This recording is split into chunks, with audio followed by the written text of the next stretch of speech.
Welcome back, students, in the world of business studies.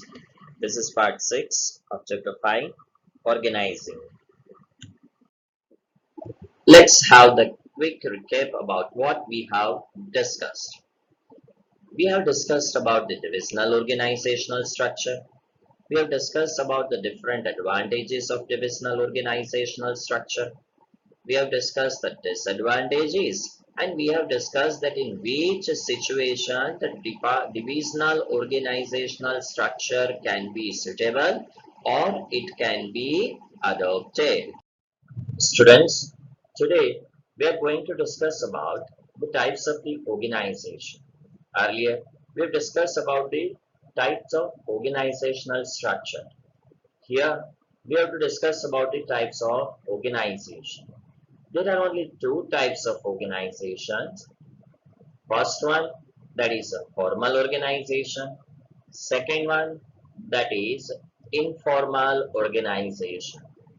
Today, in this session, we'll discuss about what exactly the formal organization is, advantages and disadvantages of formal organization. Let's start our discussion.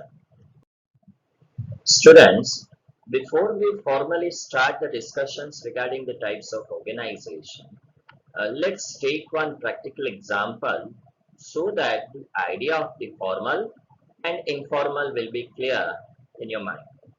Students, quite possible that when you are passing by the staff room, you would have observed teachers discussing in the staff room.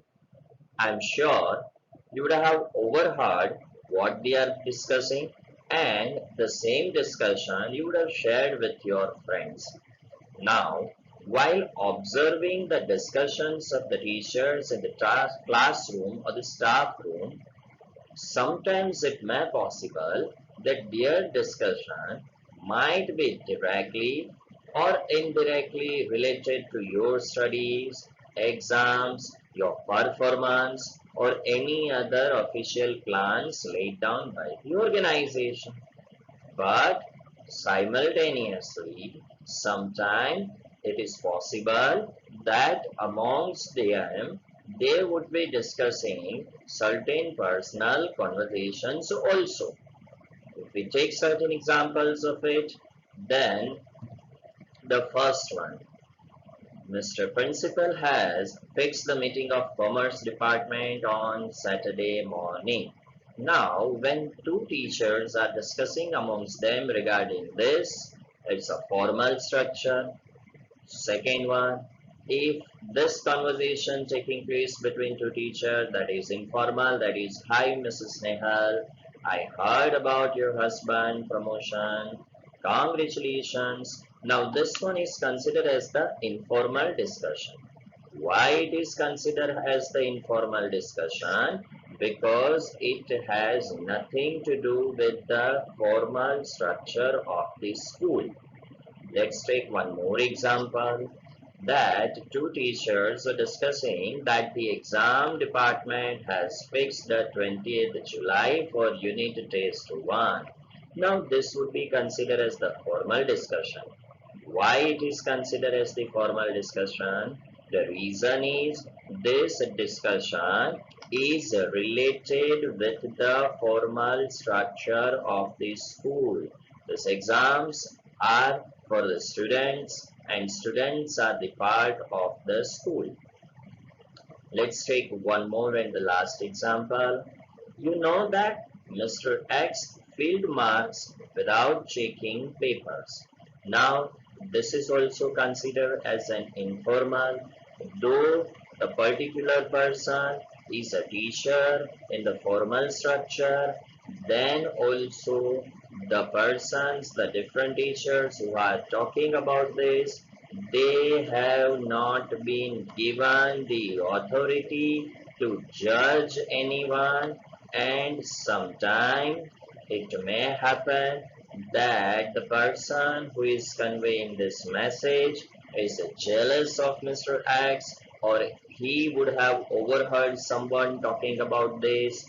The source of information is not authorized, Because of this, it is considered as informal discussions. Definitely, if the higher authorities are informing during the meeting about this thing, then it would be considered as a formal. Rest all cases, it would be considered as informal discussion only. So these are the different types of the conversations taking place in the staff room amongst the teachers or between the teachers. Now, from all these examples, as well as your personal experiences of your observations in the school environment, you would have understood that all the teachers who are working in a school, they have a well-defined relationship, and whatever the activity they are performing, whatever the behavior they are doing in the school is guided by the prescribed rules and regulations, like they come to the school in the formals, they have the tie, lady teacher come in the sari. This all are because there are the rules and regulations in the school. So if the behavior of a particular teacher or there is a defined relationship amongst them, then that is the example of a formal structure of an organization. And whenever teachers interact with each other outside their formally defined relationship, then it is informal structure. If we take example, commerce teachers discussing regarding the performance of the students on commerce department, that discussion is the formal structure. But when the commerce teachers are discussing with the science teachers regarding the environment, the weather, COVID-19 situation, then this is not related with the school. It is beyond the formally defined relationship. So this is what considered as the informal structure in an organization. In informal, the teachers of commerce and science are discussing with each other because they have a good relationship, they have a rapport with each other, so they are sharing their personal views with each other. So, on the basis of the relationship, there are two types of organizations.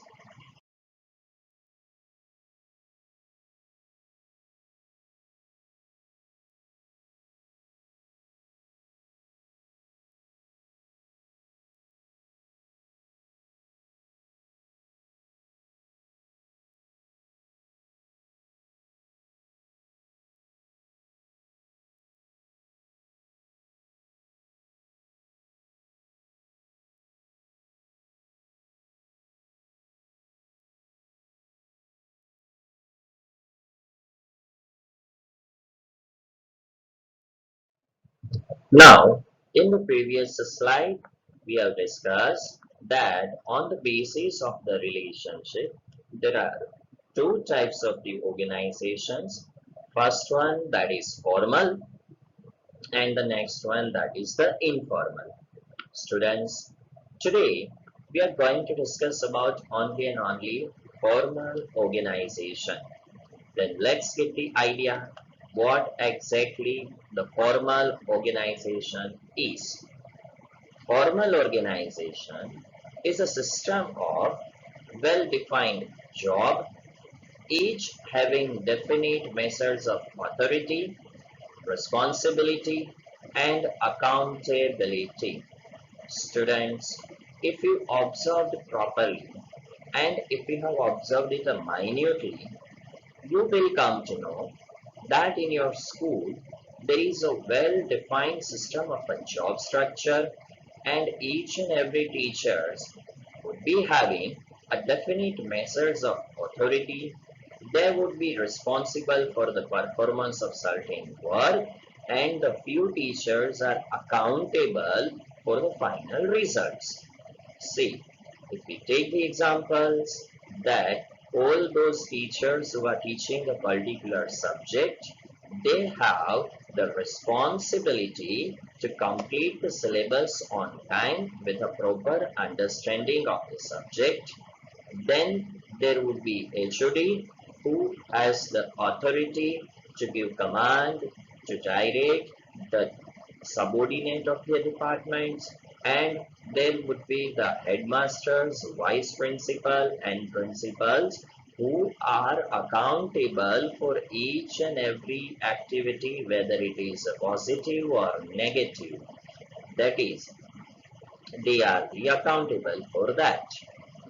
Now, when we discuss about the well-defined job structure and authority, responsibility and accountability, then in the formal organization, this each and every things are clearly spelled out. It will be written, there would be the documents in which everything would be properly, specifically written that what kind of the job will be performed, who will perform what kind of the activity, the authority and responsibility granted to each and every individual, what would be the relationship between the superior subordinate, as well as all the each and every individuals would be given a specific designation in the organization so that their accountability can be easily fixed. If we take the example that there would be a particular teacher who would be teaching a single subject. So if the result or the performance of the student in the subject is not proper, then the teacher given the responsibility to that teaching subject can be easily fixed.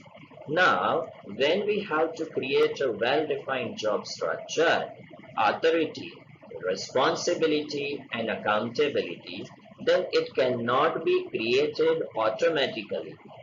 Managers have to create all these structure and relationship intentionally so that whatever the goals of organizations are there can be achieved effectively and efficiently. So this is one of the prime feature of formal organization, that the structure is created intentionally by the managers for the achievement of organizational goals.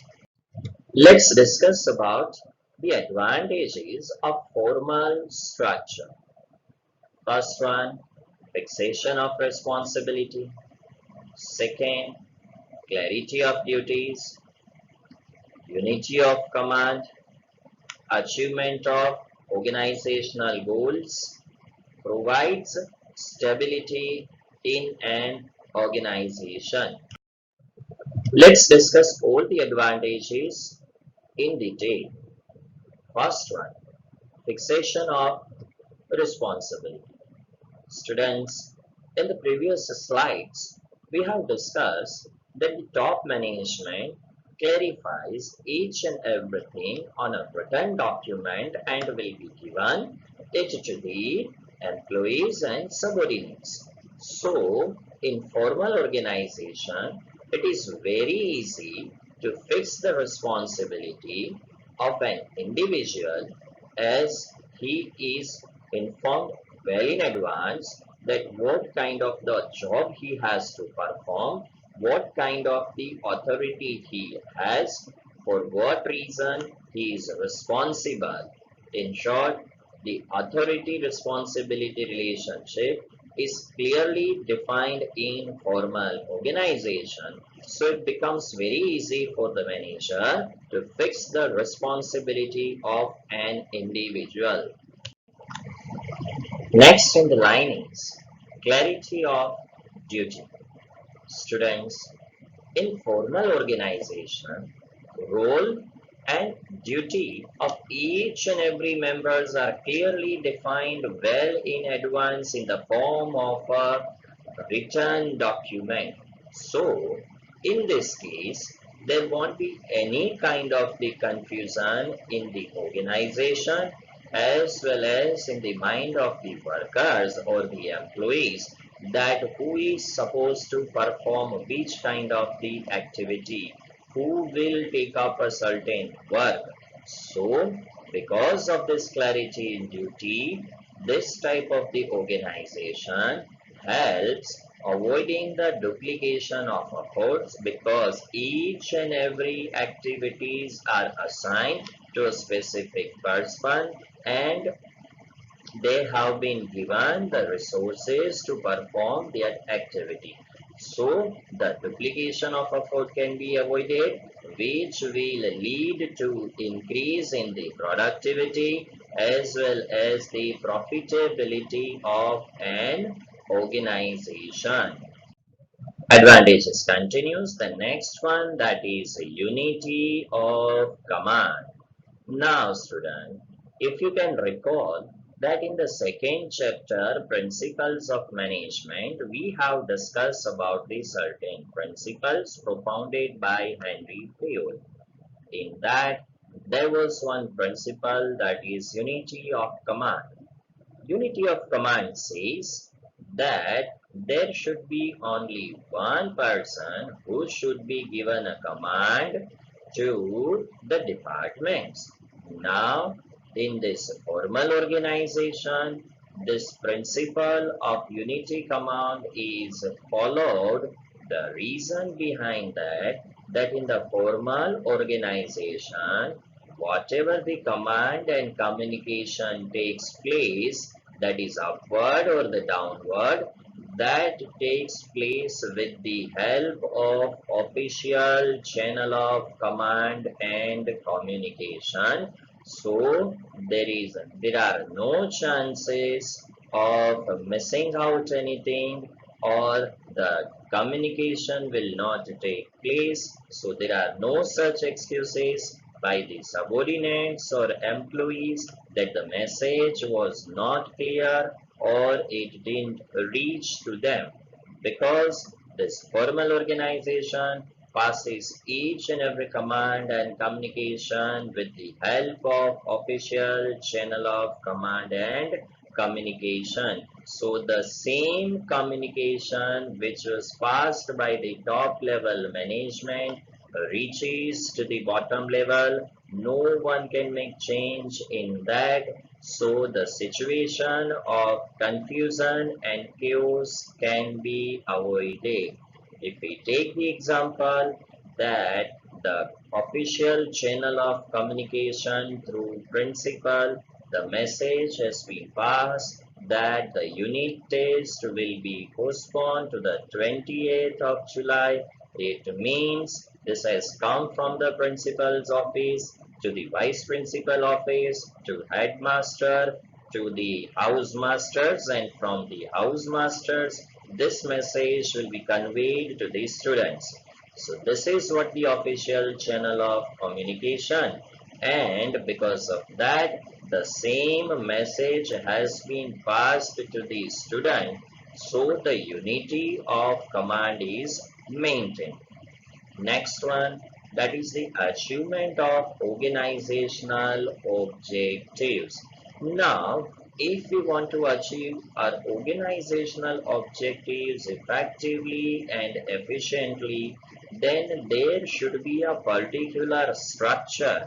There should be a particular framework for the operations of each and every activity to be performed, and there must be the clarity of the roles in the minds of employees as well as the top level management. Formal organization clarifies that what kind of the activities should be performed. It simultaneously clarifies that who is going to perform a particular activity and who would be authorized to give the commands and who is responsible for the performance or the non-performance of the job. So it provides an exact framework for the operations to be performed and clarity of the roles in the minds of employees. This will help in achievement of organizational objectives. Let's discuss about the last advantage of formal organization. It provides the stability. Stability of an organization is largely depends on the certain issues, certain situations. If there is confusion, chaos, different disciplinary rules for different people, no prescribed procedures and policies, then this will lead to the instability of an organization. But formal organization, it defines each and everything well in advance. There is a well-defined structure of jobs and authority responsibility relationship. There are a prescribed form of policies, procedures, rules and regulations for each and every employees to be followed. There is a clarity in the jobs, there is a clarity in the role which should be played by each and every individual in the organization. So all these situation provides the stability in the organization, and stability of organization leads to the sustainability in the marketplace.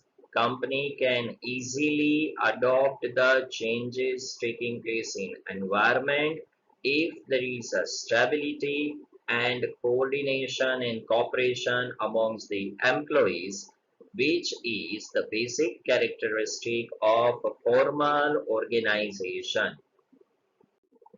Let's discuss about the disadvantages of formal structure. First one, delay in action. Second, emphasis on work only. And the third one, it ignores the social needs of employees. Let's discuss about all these disadvantages in detail. Disadvantages. First, delay in action. Students, just in previous slide, we have discussed that formal organization strictly follows the unity of command, which follows the official channel of command and communication.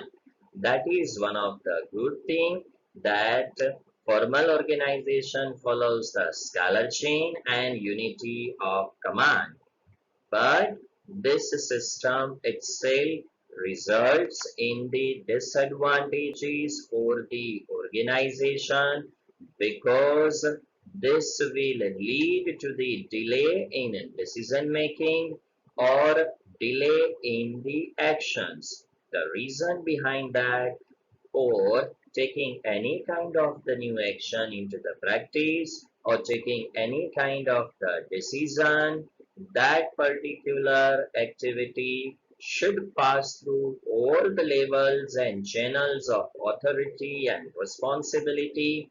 Once the activities are granted or permitted, then again it will flow from upward to the downwards, and then the bottom level managers would be able to perform that particular activity. This results in delay in actions, and sometimes the delay is such that organization misses the best opportunities from their hand, which is not good for the development of organization. Second thing, that is, it emphasizes on work only. Student, it is very important that emphasis should be given on the work only, not to any other concepts or any extra activities. But the experiments and experiences of the scholars have proved that any organization which gives emphasis on work only, monotonous work, and ignores the human relations, bonding, creativity, and talent, it fails.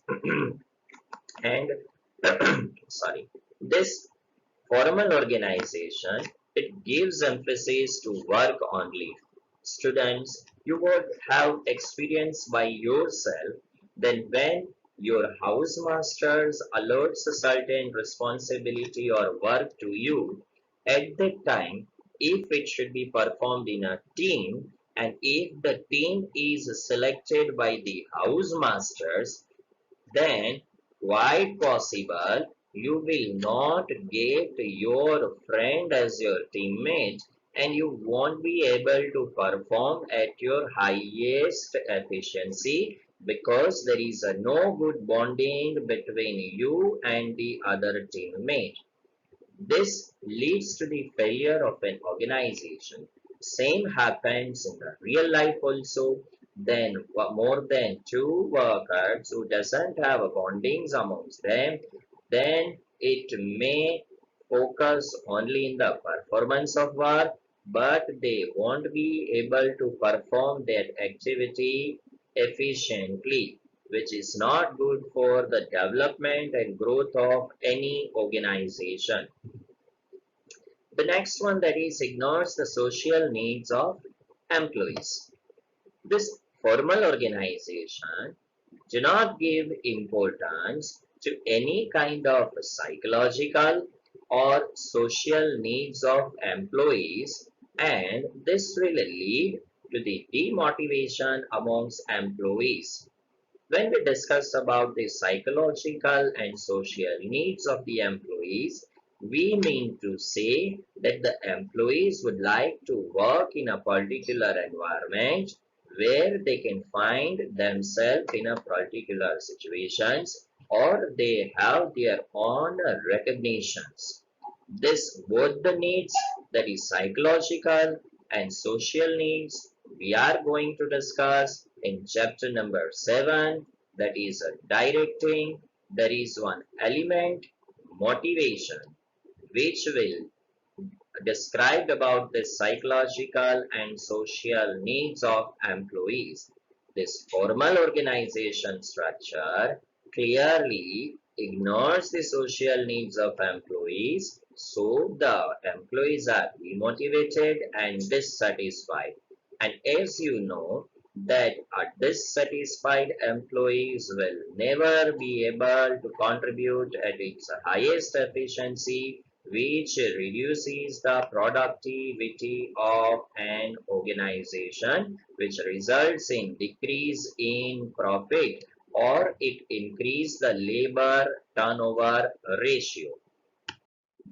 Let's have a quick recap and summary about what we have discussed. Students, we have discussed about the types of organization, which is classified into two, that is formal organization and informal organization. In that, we have discussed about the advantages of formal organization, and we have discussed about disadvantages of formal organizations. In the coming discussion, we have to discuss about what exactly informal organization is, and advantages and disadvantages of informal organization. Let's discuss about the assignment. Assignment for today, that is list types of organization. What is formal organization? What are the benefits of formal organization? What are the limitations of formal organization? Now it's the time to say bye bye and thank you. Bye bye, dear students. Goodbye. I hope the concept which I tried to explain, you understood it. If you have any doubts, you can contact me. Try to solve all the assignments by yourself. Thank you very much. Stay home, stay safe, and keep learning. Consider this lockdown period as an opportunity to learn new things and make your foundation very strong. Thank you once again. Bye bye.